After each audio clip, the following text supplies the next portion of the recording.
خلاص. استسلمت ويأست، وحسيت ان انا خسرت كل حاجة يعني.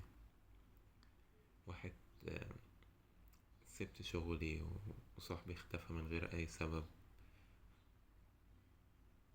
ومش قادر اتكلم مع حد، وقعدت يومين في الأوضة، مش قادر اطلع من الحالة اللي انا فيها. قلت خلاص بقى همسح كل حاجة وابقى في حالي ولوحدي، مش عاوز حد في حياتي. لحد قبل ما اقفل التليفون جاتلي رسالة من حد معرفوش. كان بيقولي في الرسالة: انا معرفكش، بس كلامك زمان شجعني وغيرني، وحبيت اشكرك. ففي وقتها حسيت ان الرسالة دي مش من شخص، الرسالة دي من ربنا، انه شايفني وحاسس بيا، وان انا مش لوحدي. ومن ساعتها اكتشفت ان انا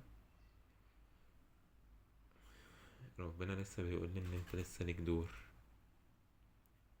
فمن ساعتها فهمت ان في عز الضلمة في حد شايفك وسمعك،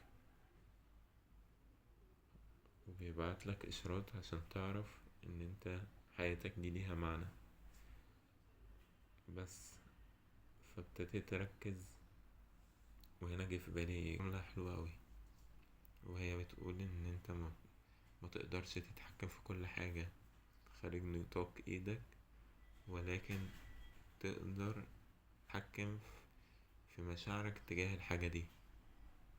يعني انت تقدر تكون سعيد او متضايق، تقدر تكون قوي او ضعيف.